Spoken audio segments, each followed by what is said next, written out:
De laatste keer dat we elkaar zagen was in Assen en nu in Valkenburg. Ja, zo gaan we het hele land door. Hè. Maar ik moet zeggen, als je dan weer hier kijkt. Jongens, fenomenaal wat jullie weer neerzetten. Echt een spektakel, echt top. Ja. Hoe gaat het met de zon? Ja, vandaag zit het weer even mee. Ik moet zeggen, ik kwam uit Amsterdam vandaag. Echt alleen maar regen onderweg. Ik denk, nou, dat zal wat worden hier. Maar ik hoorde jullie al op de radio.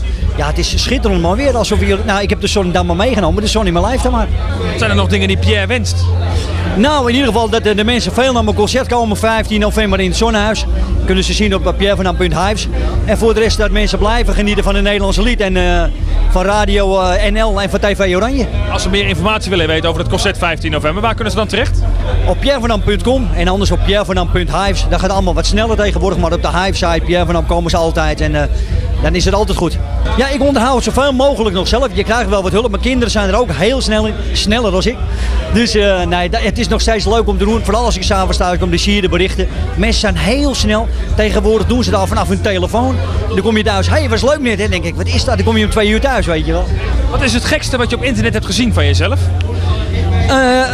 Iets van een 20, 30 jaar geleden. Toen zat ik bij een kindercircus in Amsterdam. En toen kwam er ineens wat op de huis voorbij. Wat ik ooit eens op televisie is geweest. Nou, dat vond ik zo raar, want ik had er zelf geen beelden van. Ja, dat is natuurlijk heel mooi als mensen dat ook weer vinden. Maar hier is een nieuwe clip van Pierre Van Am. De zon in mijn lijf.